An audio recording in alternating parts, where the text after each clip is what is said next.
Do we see sex as meditation? Do we see sex as a good thing? Almost all religion permanent criticizing the sex. Almost all the people feel guilty about sex. They are mostly interested to make sex quick, to make child, and to get free from this desire. But do we really see sex is the beautiful, sex is the highest act, sex is the meditation? We are killing our life force energy, we killing our sexual energy, and we killing our magnetism, kindness. Third, compassion. Fourth, serving to the people. Fifth, non-attachment. If we even start adding these qualities in our life, then actually, slowly, every day by day, you are near to your Buddha nature. And sooner you experience that these qualities become your nature.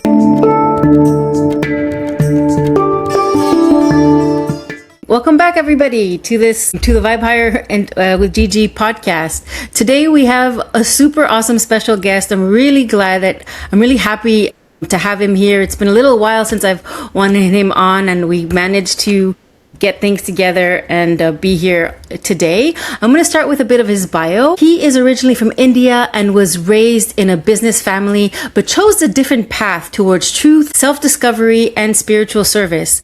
His spiritual journey began in 2000, shaped initially by his first mentor, Sri Kamal Yogi Ji, and was further influenced by Osho's teachings before he went on to study Tantra under the teacher from the Agori Tantra lineage. So we're going to be talking about Tantra today. Notably, he spent several years as a CEO of several large financial companies, eventually bringing meditation practices into the corporate world. He's a fairly unusual blend of corporate and mystical background. So he is now the founder of Tantranectar University, which he describes as built on philosophies and practices drawn from modern and ancient spiritual sciences, aimed at helping people develop their potential and live fulfilling lives. Since 2004, he's led over 250 retreats. He is a busy man, workshops reaching more than 10,000 students worldwide, and has trained thousands of teachers, Tantra teachers and facilitators. And he explicitly, he's known for seeing himself as a friend and guide rather than a master, emphasizing mutual growth in love, truth, and freedom. His broader teaching philosophy centers on reconnecting people to their bodies, accepting sexuality, healing trauma, and balancing energy chakra systems as a path towards conscious living. The thing about satyarthi is what I realized, satyarthiprateek, is that he really embodies, he's just like a full bubble of love. And he also mentioned that it's just like, it feels like God and the channeling is going through him all the time. And we're always human, but his presence is just a very lovely thing. So thank you very much, Satyarthi, for being here today. Oh my God, such a beautiful, lovely, joyful, extravagant bio and introduction.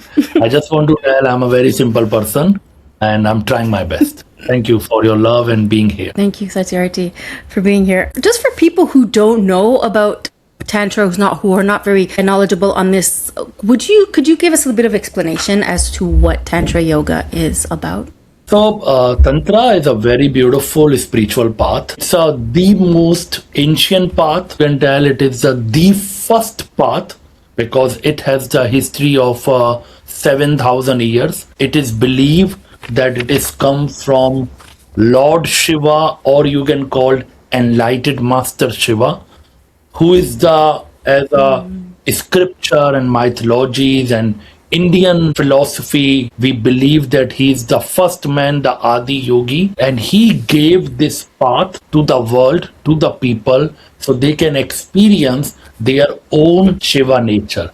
Shiva means the divine, so they can experience their own divine nature. The literally meaning of Tantra is tool, method, practices. And the simple, very simple understanding is Tantra is the most powerful spiritual path which help us to awaken our life force energy, which help us to channelize our life force energy from Muladhara to Sahasrara So we can experience our Buddha nature, divine nature. So we can experience the Mukti, enlightenment, nirvana. And that's the real purpose of Tantra, to really make your consciousness free so you can experience the ultimate freedom. You talk a lot about like Buddha nature, Mukti. What does it embody as a whole? Okay. I love it when you Okay. say, just coming back to your Buddha nature. I love it. Yeah. Wanted to go like deeper into So that. when we called it Buddha nature, if that's mean very simple, we remember there is a master in the East. We called him Buddha. The real name of the master is Siddhartha. When he get enlightened, we address him as a Buddha. And if you understand, the Buddha is actually not a name of a one master. Buddha is a quality. Anybody who get enlightened, we called him Buddha. The Buddha means the awakened one. And what are the Buddha qualities? What are the Siddhartha's quality when is awakened? Compassion, kindness, gratitude, and to serving the people. The most and most important. Remember, the Buddha tell that until each of you not get enlightened, I will reincarnation again and again. That's called the infinite compassion. So these are our Buddha nature. So when we really, really awaken ourselves, when we really, really connect with the deepest understanding of tantric philosophy and a tantric method, what is actually happen that our consciousness start growing, our consciousness start rising, and we experience this Buddha's quality: compassion, kindness, gratitude, serving to the people. So much gratitude that I am on this planet. Even if I have one more day, even this is my last day, I'm so much grateful for that. And that's we called it, that we come back to our Buddha nature. It's also a path to get to that nature, right? It's through the practice of Tantra, because it's powerful, and it's also, we are in the cycle of reincarnation, but it's just, we do our best in the moment to be grateful and incorporate those essences, right? Yeah, very important that if we just remember what are the Buddha qualities: gratitude, compassion, kindness, to serving to the people, and non-attachment. Like, even if you tell me, okay, 5 qualities, very simple to be experience Buddha nature: gratitude, first; second, kindness; third, compassion; fourth, serving to the people; fifth, non-attachment. If we even start adding these qualities in our life, then actually slowly, every day by day, you are near to your Buddha nature. And sooner you experience that these qualities become your nature. You don't need to force it. It become in your system. That's mean Buddha nature come to the surface and start leading your life. That's beautiful. Could you delve into a little bit about the notion of non-attachment? So the word non-attachment mean, actually, since we grow as a child, there is a one thing mistake happen, that because definitely Papa Mama grows you very lovingly, whatever you ask they give you. So actually every child start believing that I'm so much important, because when I cry, whole family is running. When I tell food, food is there. When I tell water, water is there. I'm the center of this life. I'm the center of this existence. And that's start developing the I, the sense of I, and then growing as a sense of ego. In starting, it's needed because you are in a developing phase, but it has the minus part. The more we growing, the slowly, when the child is really come to the 7 to 14-year old, that they start developing this ego. And then slowly, this ego start collecting things: my papa, my mama, my money, my house, my car. And we start attaching those things, because these things are giving me my definition of I. For example, and it's a very good exercise we do always in our tantric workshops, like, who am I? Write this question, who am I? And try to delete all the things that you feel is mine. Okay, who am I if I don't have my laptop? Who am I if I don't have my phone? Who am I if I don't have my car? Who am I if I don't have my wife? Who am I if I don't have my money? Who am I if I don't have my degrees, education? Who am I if I don't have my business? Who am I if I removing all the tag of husband, wife, a CEO or owner and all of that? Who am I? And that's a very, very important question. That's a very deep self realization.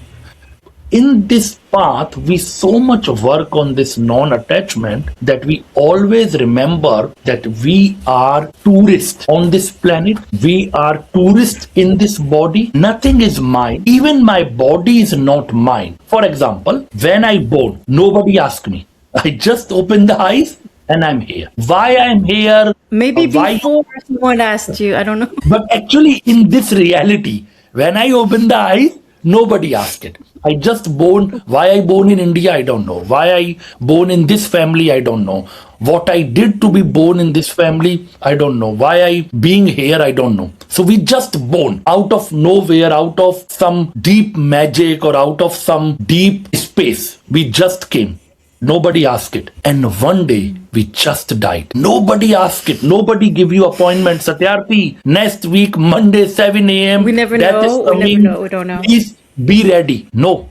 It's not the One Grim day- Reaper walking. Okay. One day death came. So imagine how magical and mysterious this life. When we born, nobody asked. When we died, nobody asked. And between that, born and died, this life exists. So, and we so much attach with this life. It is just a coincidence. It is just a love affair. It is a gift by the existence. So do not attach with this so much. And you can start with remembrance that this body even is not mine.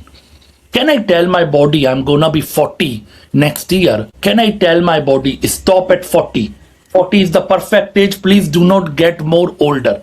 No, 40 will come, 50 will come, 60 will come, and who knows, 70 never came and then died. So ultimately, nothing is ours. Whatever we are thinking is mine, it is just a fulfillment of ego because it gives me a sense about myself.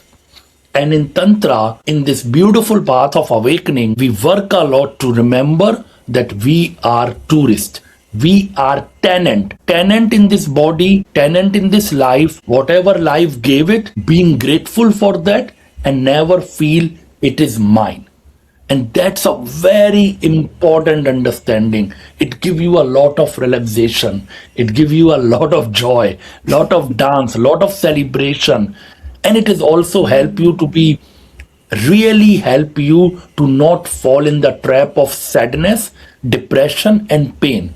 Because when something is not, when you understand nothing is mine, you not attach so much, you always remember it. So then when life gave you something, you gratitude. Oh, I'm so much gratitude. I'm so much thankful. When life takes something, okay, nothing is mine. It is given by life. Thank you. I'm so much grateful, so much thankful. And that's a everyday practice, daily life. I called it mindful living. So it's the attachment that we have with our identities, our cars, our family, our work that brings that suffering, right? It's 100%. the thought You that we also- are those things. Because again, you need to understand in this life, nobody interested to give us pain. Nobody interested to make us suffer. Life is going in their own flow. Life is always keep going. Life is going before me. Life will be keep going after me. It is me, my ego, who want to feel I'm so much important. And that's why I start putting myself, because how I can survive. I can survive with some identities. And that's how I start putting my wife, my body, my children, my house, my money, my business. And in this life, whatever give you this outer things happiness, they also give you the equal amount of sadness. So for example, you bought a today car, it get accident and something happened, you have the Okay. the same pain. oh, what happened to my car? It is get fucked up, and then you need to put the money and to fix it. So the amount of happiness from this outer things you get it will equally balance by the same amount of pain. That's why important to Always? be always whatever Rule. happiness I get it from the outer things, they will be balanced by the equal amount of pain. That's why important to do not attach. If you will attach, you will always in this trap of over happiness, over sadness. Over happiness, you achieve something, yay! You lose something. This happened, yay! Bad happened, and life is keep going like this. That's why in Tantra we tell do not looking for happiness, looking for peace. Happiness and sadness both are temporary. Peace is permanent. Contentment, Yeah. peace, the linear kind of gratitude. The linear kind of inner state of gratitude. Whatever life gave me, I'm very grateful and thankful. Whatever life not gave me, I'm more thankful, more grateful because it's not needed for my growth. So this inner peace, this inner silence, this inner acceptance, this inner gratitude, that is important. And that we called in Tantra the very beautiful word Sat Chit Anand. When our brain really deeply rooted in the divinity, you feel this inner bliss, which is not a happiness, it is a permanent state of a feeling gratitude, feeling inner joy. Like Sachitananda, existence, knowledge, bliss, absolute, something Yeah, yeah, along yeah. those lines. Awesome. So Sat means it's a three word Sat Chit Anand. So let's say the Sat means truth, Chit means your mind, and Ananda means joy. When your mind is settled in the truth, you feel this joy. In the truth that we are not our bodies, our minds, Yeah, our yeah, cars, our jobs, our family. We are yeah. not.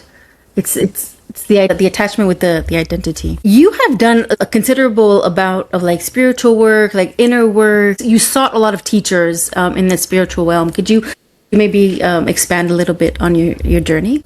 So I think first I want to tell that I was lucky, honestly, because my spiritual journey started when I was 14, 4. It is honestly very early age, and in that kind of age, if meditation, spirituality came, it can come by blessings, blessing by the existence, because 14 year is the age when you busy in the video games, and I was interested to find a path to be free from the normal style of life. Actually, since childhood, when I grew up in a family, it is a very religious family which have a strong value system. I born as a eldest son. So in my family, eldest sons mean next to the papa, next to the father.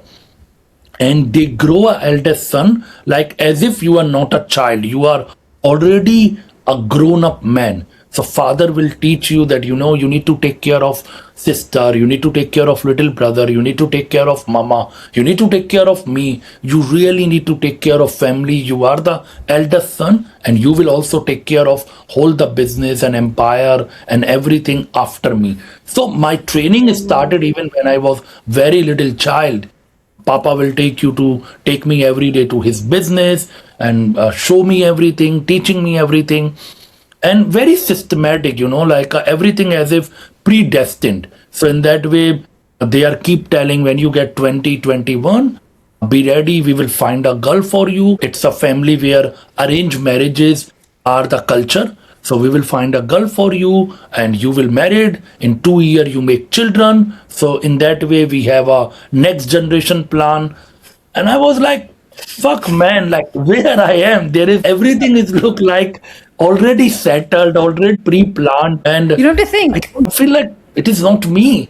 And I don't know Like none of in my society, none of in my nearby people or relatives, they all feel it's normal. But I not feel it's normal. I feel it's something Like you wrong here felt it, like, yeah. so much. And I don't want to be end up like this. I want to be married the woman whom I love, or maybe I don't want to marry. Maybe I will never make child. Why should I make child? Maybe I will not go papa's business. Maybe I like something else. So I need to find myself, because here everything about me, what I want, what I like, what should I do, it is already told me by the religious values, by the education values, by the society values, family values, and create a great conditioning. And I need to break all of it. I need to find myself. So that's happened to me when I was 14. And that inner conflict led me to the spirituality. I try to find the answers, try to find the gurus and teacher. And that's how I meet my first master, Sri Kamal Yogi ji. And I remember my first question is to him that why should I do prayer? I never see a God. Why they all force me to go to temple every day and do the prayer? If I don't see a God, and if I maybe it does not exist, why should I do prayer? And his answer is that no, you shouldn't. Why you feel this pressure?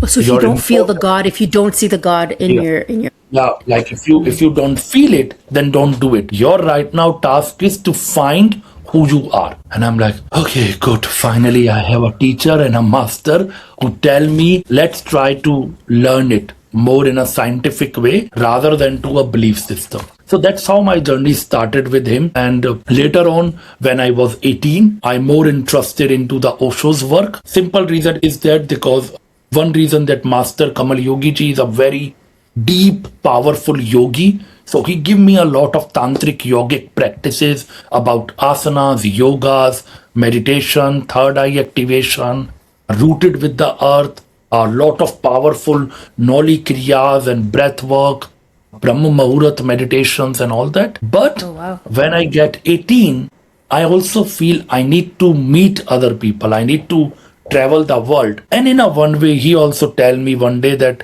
your journeys with me is still here. You need to now go and travel the world, see the people, meet new people, explore yourself. And luckily, that's the same time when I start attracted by the work of Osho. And then I went to the Pune commune in Osho and start living there, and where all the tantric phase of the life started. I start connected with women, start practicing tantric meditations, sexual practices, a lot of different things, and the life start changing in a very different dimension. And after that, I also meet a very beautiful Osho therapist and the teachers, which is from different world like Germany, France, Europe. I start working with them, learning a lot of different things. So your 360 direction, your horizon change. Your life is completely changed when at the age of 18 and 19, you meet a lot of different people with different countries, and you start living with them. And are also a lot of different teachers,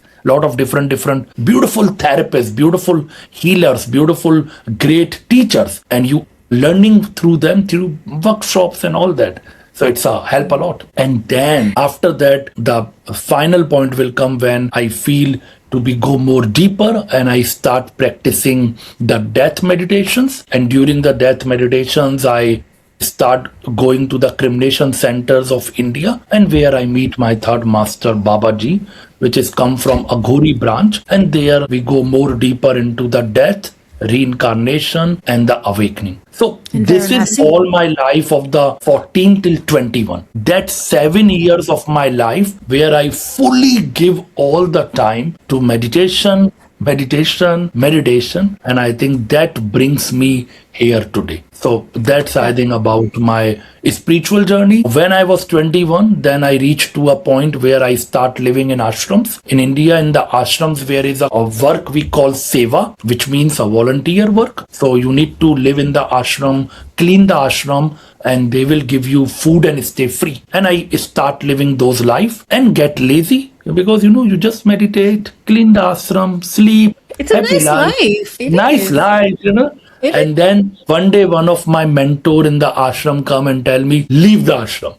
And I'm like, fuck, why? I'm the good servant. I like to Good clean toilet ashram. I cleaner. clean the toilet. I did everything correct. And I love ashram. I meditate. I celebrate. What is the problem? And he tell, People because or I love you. friends. Yeah. And lot of women, definitely. Lot of women. Yeah, a lot of women in Yeah. ashrams. Yeah. So then he tell, like, the problem is that because you are so young and you are very talented, and I see you get lazy. You try to find a simple exit. And if you want a true freedom will come when you also financially free. Still you are depend for your finances, your money to the ashram. And remember, whoever you depend, they will exploit you. Before your parent exploit, then you go somewhere else, they exploit, now you come to the ashram. 100% they will exploit because you depend on them. So my suggestion is, go outside, take the money, and then come back and live with your freedom. Pay to the ashram and do whatever way you want to live. Not again stuck. Do not try to catch the nose from another direction. And that's how I think the finance journey started. That at the 21, I leave the ashram. Hello?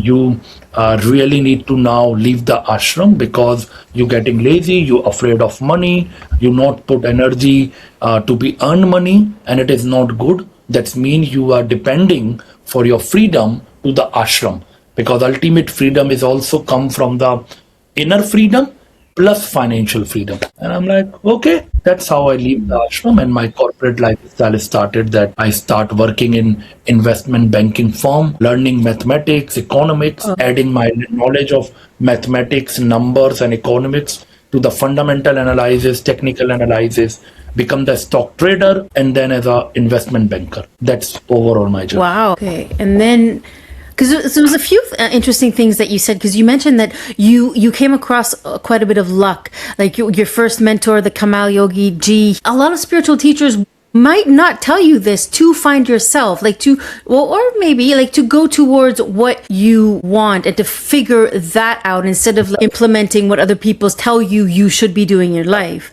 And Yeah. and like someone in an ashram telling you to leave, because a lot of people go to ashrams and they are, like whenever there's a financial independence on something, an entity apart from yourself, you mentioned there's always exploitation, right? Yeah, always.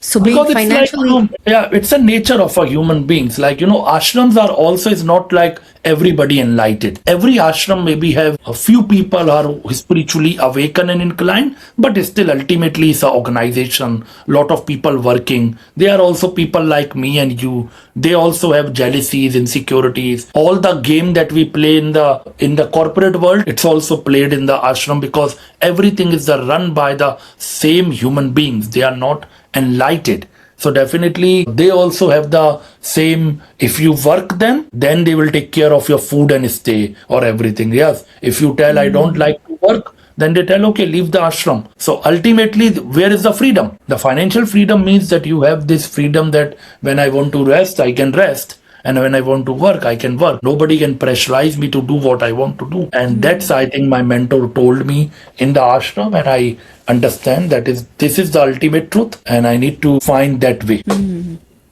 and so then eventually you started your own, the tantranectar university. I think that's happened the third phase of my life. So the first phase of my life, which was 14 to 21, that 7 year more to finding myself. I think 21 to 28, the next 7 years was to be make a money. So that time of my life where I start learning a lot about fundamental analysis, technical analysis, do a lot of diploma courses that give me a right education, apply that understanding to the stock market as a trader, to first make money for myself from the buy and selling the stocks, and then also helping others. Okay, now I become a portfolio manager. You can give me money. I will take some commission, and I can also make money for you. And then I also become a broking house, and that's how I become the investment banker. Open one company, and then making several companies with a different partner. And I remember by the 2014,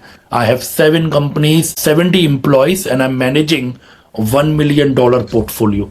So you know your way around the stock market. Yeah, yeah. You could help people in And that regard too. yeah, and I think then in 2014, I have this feeling came that I came here to get financially free. I not come to this business and corporate world to stuck here forever. And then I check my bank balance and I see, okay, my companies are managing $1 million portfolio. What is my saving? What is my money? And in my bank account is somewhere 100 or nearby, maybe triple one, maybe $111,000, something like this. Like I have $100,000 in my bank account, and I'm like, it's good time to retire. And I told my business partner that I'm ready to sell everything. Please take out from everything from me, and I'm selling everything, and I'm getting retired. And that's, I think, the third phase of my life start. So in 2014, I sold everything to my business partner, take a $100,000 in my bank account, and announce my retirement. Then 2 years, I don't know what to do with the life. I just feel so happy that finally I have financial freedom at the age of 28.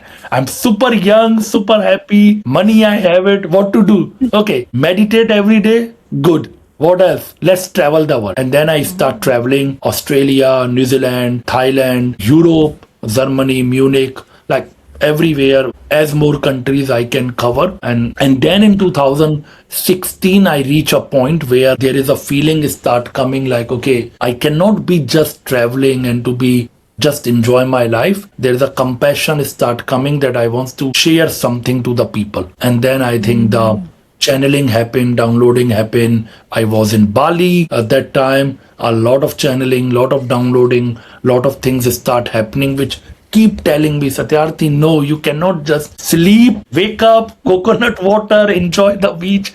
You need to teach, you need to share.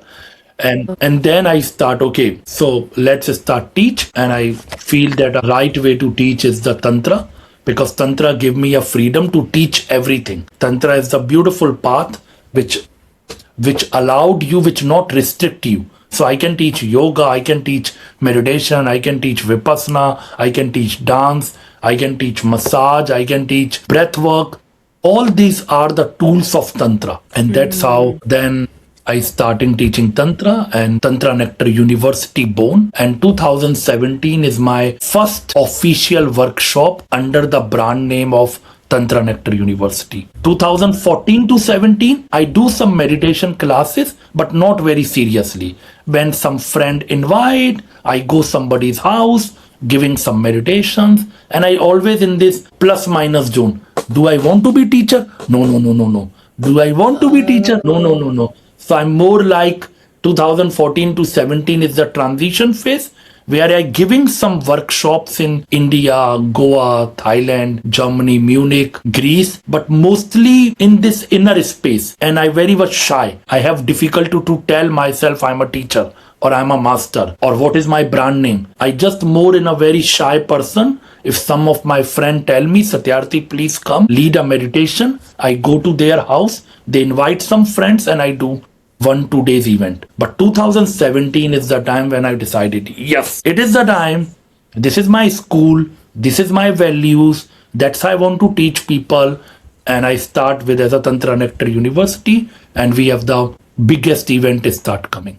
So that's the overall journey. Because that's what part of the path is being of service. So you were getting all these downloads and Balis just to be like, I'm a teacher. But then there was like a bit of tension in regard to that identity, right? Am I a teacher? Yeah. Am I not a teacher? And also, sometimes it's the fear. I think ultimately every teacher, when you are going to help people, we all have self-doubt, and it's a good thing. Self-doubt, I feel, is a good also, so you not become egoistic. Self-doubt also help you to keep growing more and not falling in the ego. So definitely I have Not too much of it though. Yeah. Not too much, but yeah, that too much self-doubt definitely very unhealthy, because that make you lot of fear to come out, and over self-confidence is also unhealthy. So somewhere in the middle where you being a humble, that yes, there is a little doubt about myself, but there is a little confident. And I think that was the 2014 to 17 time where I try to churning myself, like to be who I am. Now I leave the corporate world. Also, I leave the ashram. Another path is that I want to teach meditation. How much I comfortable to being a public person, to being ready to be take care of many people. How am I open for that? My life is now scrutiny on social media. How much I open for a very private person, a very introvert to be an extrovert. So all these things I was churning, and it started with to giving some small classes with the friends, and then slowly build up to come to this power. Okay, this is the time I accept. This is my purpose, to help people, to teach people, and I'm ready to be connect as myself as a tantric teacher or a master to help people. And that happened in 2017. So it's a journey. It's a journey. I like what you said about the fact that like you might have been an introvert, or people out there who have a calling but who don't think they have it in them. It's like taking the action forward to do the steps that you're being called towards, and then your personality changes. You get more comfortable in the practice, and then you become a big tantra master, or humble. Yeah. But I like that. Yeah, I can tell that anyway. We all need to remember always that everything is a gift by the life. Like recently, just the last week, Instagram deleted my account. So I saw that. Yeah, so I have a one account called Satyarthiprateek, and we have how life is amazing, like so 10 years. My account was, let's say, starting 5 year, we have only 10,000 followers. Then from last 5 year, we reach from 10,000 to 400. Okay, 400K. And then in last 1 month, we reach from 400K to 600. And so it's a very happy time that the last 1 month, yay, good. Finally, we are viral. People are coming. We get inquiries. Let's teach meditation. Yay. And suddenly all gone. Zero. I one day just woke up and my account get deleted. And I'm like, just because?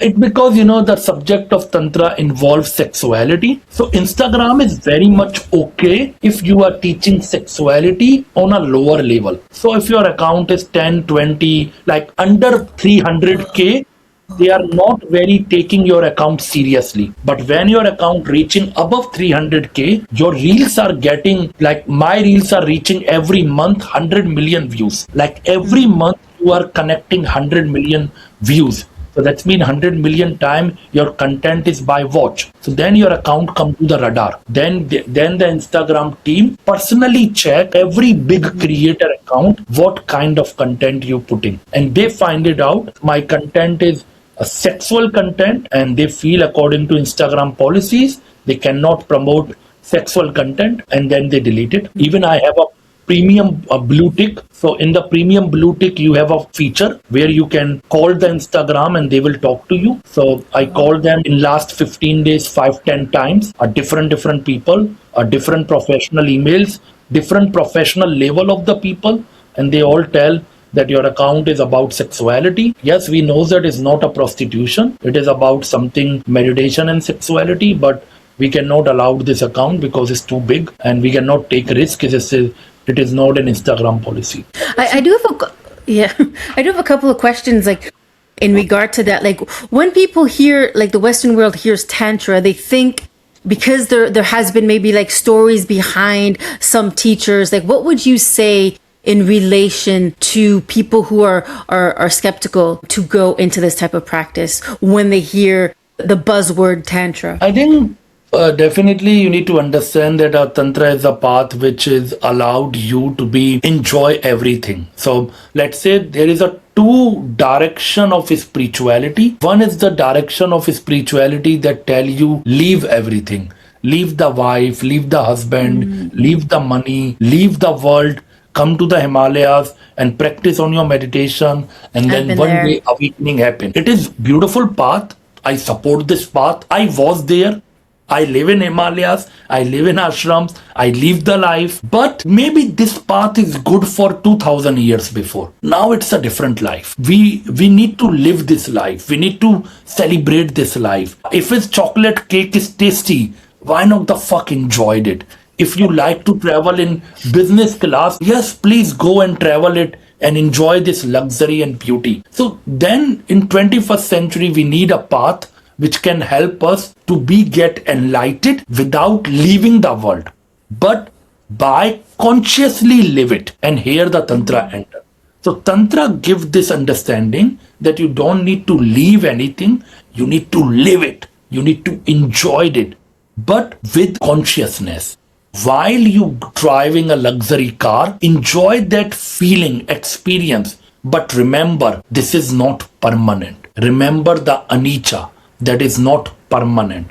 Remember that this experience is beautiful, I live it, but do not attach with the ego that I am a rich because I have this car. So Tantra is teaching that to bring this quality of living the life with gratitude and live in non-attachment and bringing lot of meditation in your life so you live meditatively. You woke up with this gratitude, you eating food with gratitude, you hugging someone with gratitude, and definitely then you make love.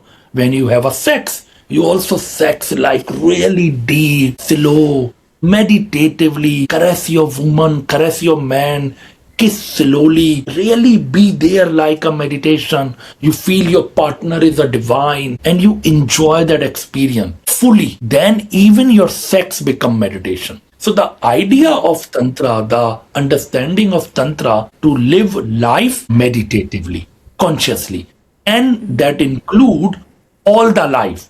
That includes sex also. Now here is the problem happening. The moment Tantra tells sex is meditation and you can live sex, you can enjoy sex, you can enjoy orgasm, you can enjoy pleasure, then the danger happen. Because human beings are very much sexually suppressed. So they forget other thing. That Tantra tell live meditatively. That Tantra tell even though like society seems, because like the more society or a civilization develops, the more it's geared towards sexuality and promiscuity and also like eating a lot, the gluttony, right? So when you say that people are sexually suppressed, like it's interesting. It's interesting because sex is like everywhere, I feel, or not. But still people are like, for me the sexually suppressed mean, do we see sex as meditation? Do we see sex as a good thing? Like almost all religion, permanent criticizing the sex. Almost all the people feel guilty about sex. They are mostly interested to make sex quick, to make child, and to get free from this desire. But do we really see sex is the beautiful act? Sex is the highest act. Sex is the meditation. Do we have this kind of feelings? And when we not have it, so ultimately, we are demotivating our life force energy. We are killing our life force energy. We killing our sexual energy and we killing our magnetism. Understand? That's why I tell that in a way, we are born in a sexually suppressed system, either by education, religion, society, or the culture. And it's more of an act, like a raw act, rather than like a divine, or the way that it is in society, a divine channeling of you can see love. how does our porn show, like you can see how much sex is suppressed by the porn, because porn actually collective mental, it's a industry which is depend on demand and supply. If there is a no demand, they will not gonna create a porn. Okay, so there is the demand. Now you will see what kind of a demand you will see in the porn. Does there anybody showing to just looking in the eyes, then looking in the face, looking to the breast, looking to the genitals, meditate together, then massage together, then caress each other like goddesses, and then slow penetration, give lot of respect to the woman? No, we are showing the porn very ugly, to just bumping, pumping, and all this harshness, and woman more like sex objectifying and all of that. So it's all the suppression. It is all the pervertness. And that's why you see the movies like 50 Shades of Grey getting super hit. They are actually bringing more pervertness to have kinky, to be controlling each other. Almost, and to be violent with the sex. If you remember, the protagonist of the movie, the actor, the main hero, tell a woman, you're not allowed to touch me, and you can only touch me if I dominate you first. So and women love this. Men love this. Everybody crazy about this movie. What we try, and if there is, and this is the supply, then there is a lot of demand. And that's why I tell the sex is suppressed, very much so. And it's interesting because if pornography is such a big thing nowadays, and like people growing up are learning about sexuality through that, then their relationship with that act or with love and with partnership tends to be like aggressive and violent, or Yeah. could get to that point. Not even could. I can tell 100%. Like it is like you see, like I'm teaching Tantra. We have a woman workshops. Most of the women tell that my men just love to do this very hard. And then my uni feel pain, I feel pain, we not feel right now good in the sex. Then my men always want to watch porn. So and even women also don't know, so they are too much doing sex toys and too much clitorius orgasm and porn style and all of it. So ultimately we are doing everything not in the right direction. We need to bring more tantric education of the sex when the children are growing at the age of 16 or 17. We need to bring this education. We need to delete all the porn which is unhealthy. We need to bring more healthy tantric porn or meditative porn. I'm not against of a porn if it's help a people to enjoy the life, but it should be healthy, good, tantric, meditative, which teach ourselves that to respect each other, love each other, care each other. I like that.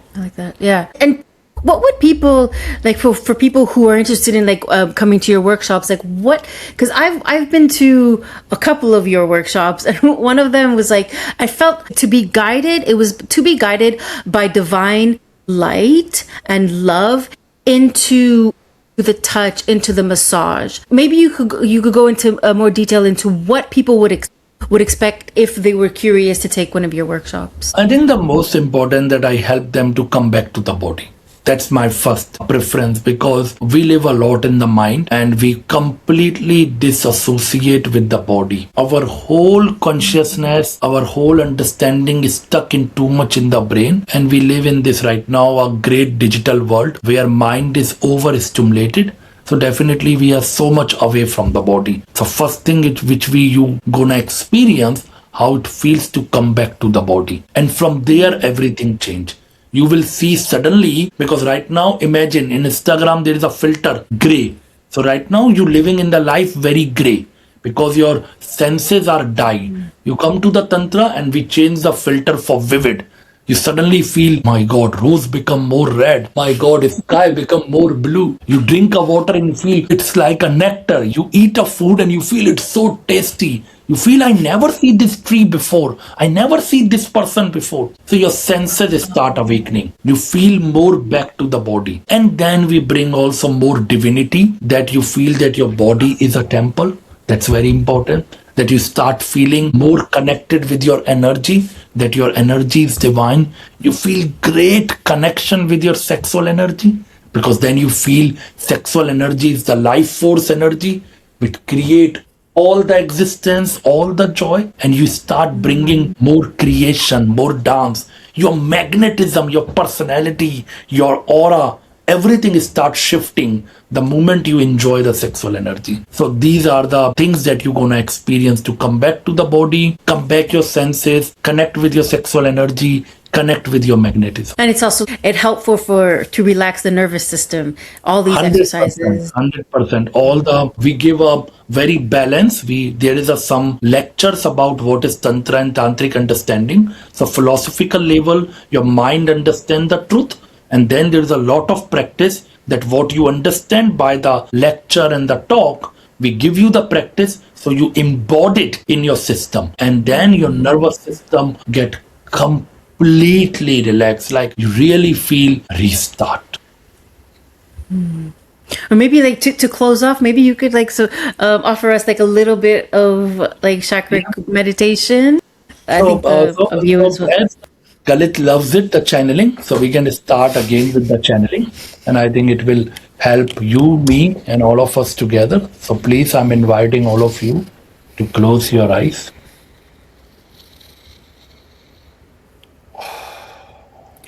Take few deep breaths in and out.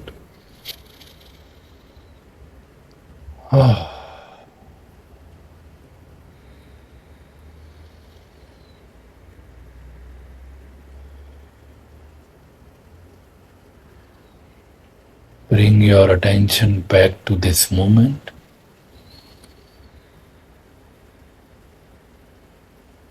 Stretch your neck. Stretch your shoulder.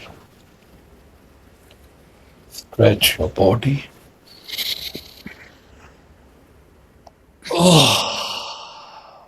And when you breathe and breathe out, through the breathe out, make the sound ah. Ah.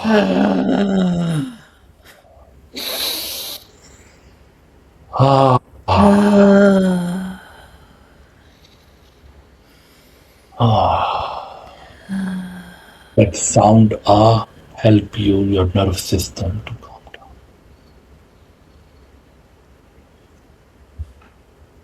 Now take your hands to the sky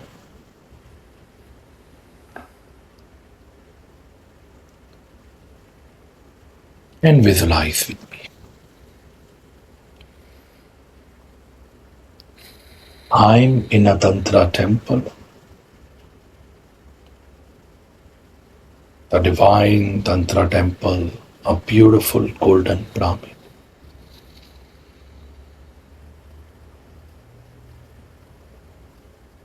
Above the Tantra temple, far, far above in the sky, there is a center of existence.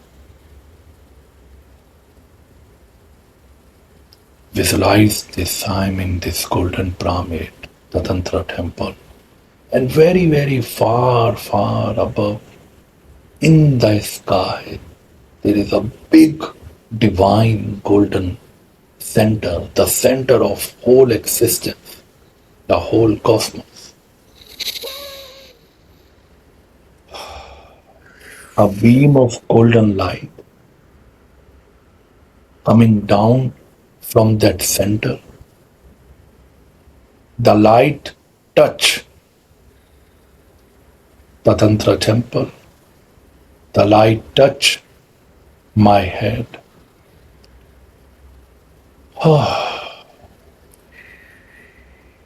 Spread on my whole body like a waterfall.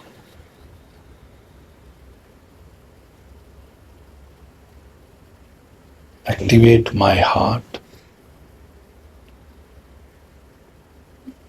And I feel so much energy in my heart. Finally, the light from the heart going to my hands and activate the chakras in my hands. Move your palms. Move your palm very, very strongly. Keep activating the chakras. So just move your palm.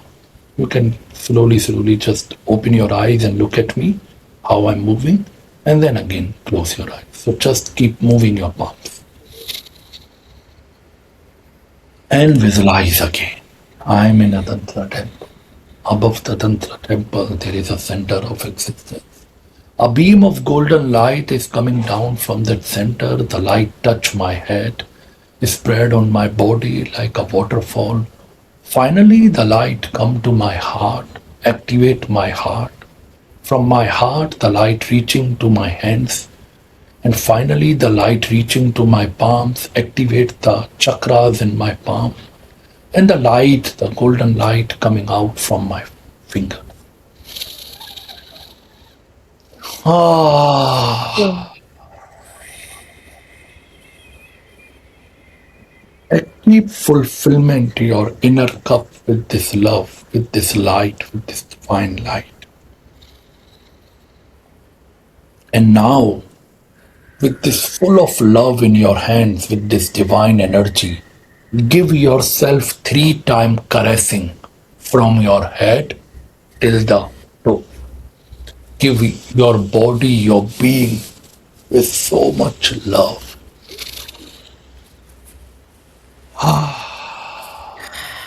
One more time.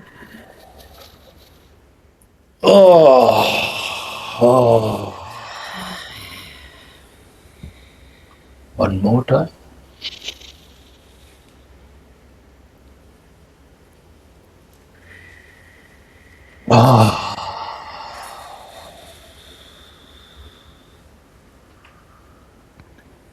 sit in silence. Attention in the middle of your forehead. We called in Tantra that place the place of third eye. And just meditate it. Keep receiving this infinite love.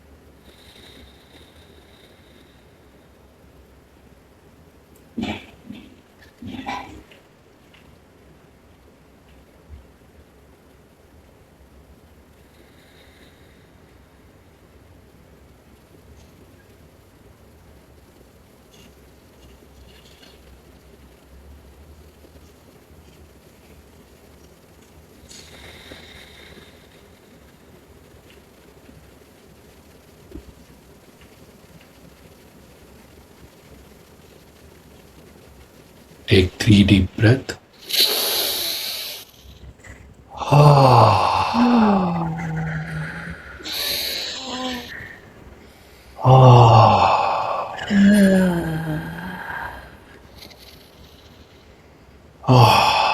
Rub your hand. Put your hands on your face.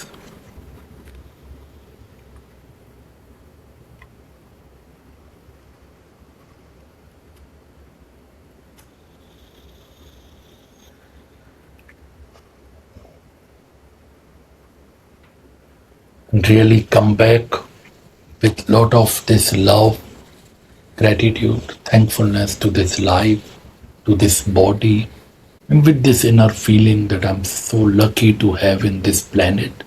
I have one more day to enjoy this life. I have one more breath. I'm so much grateful for this life. And with this lot of gratitude, lot of thankfulness, open your eyes.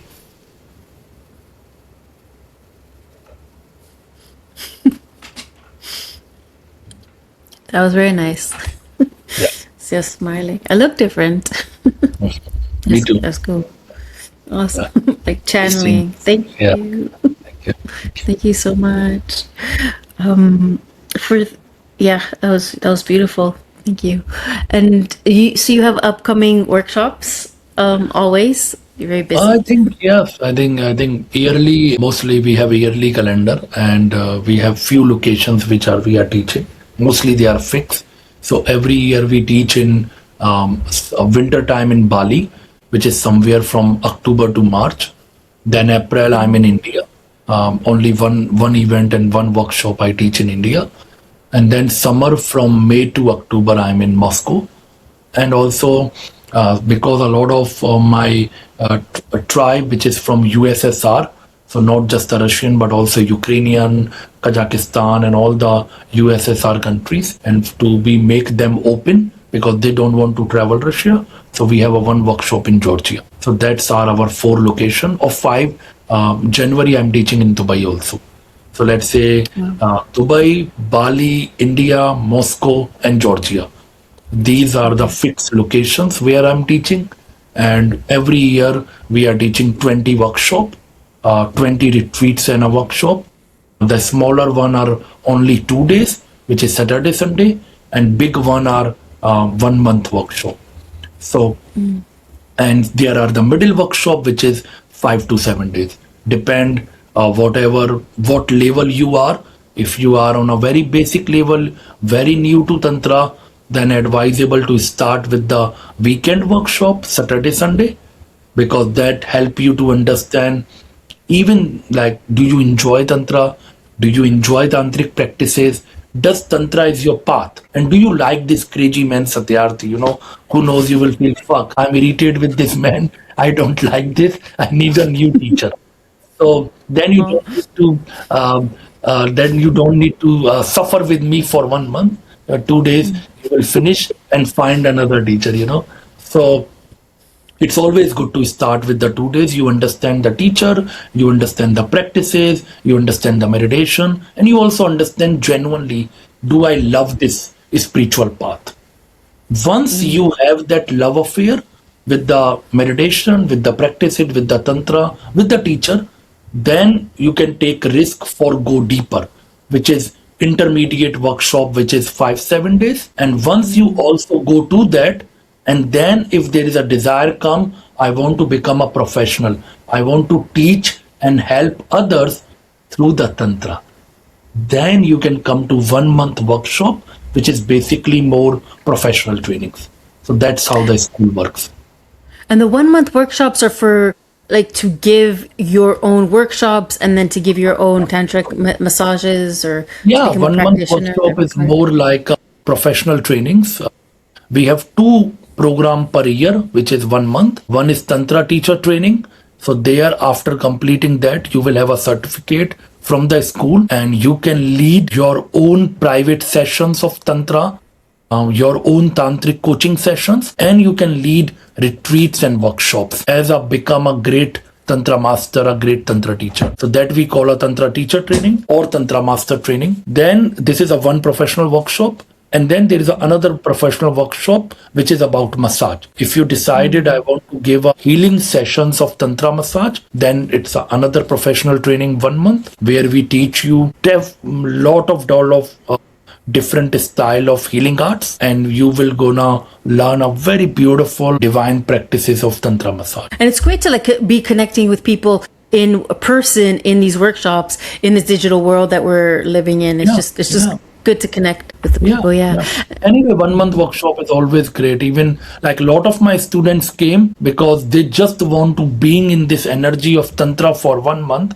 They even don't want professional because maybe they already a doctor or engineer or maybe already social media person or something, but they just want to come for 1 month to tantric energy. So that's also very beautiful. Awesome. And where could people find you?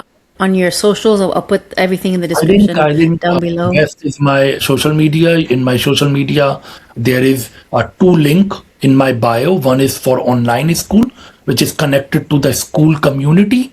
You can go there and we have some online courses you can buy. Another link is go to the my Linktree page where you will see all the full year, 1 year workshop. First, you will check the calendar, the location and the date that is matched with your schedule.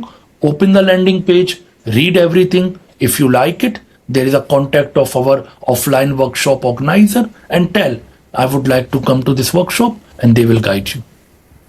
Awesome. Thank you so much, Satyarthi, for being here today. I'm very, very grateful, and for everyone that are tuning in. Thank you, beautiful people, that you all came here. Thank you. Thank you so much. Thank you. We'll see you guys in the next episode. Bye. Thank you. Oh yeah, the love shower. Awesome. Thank you.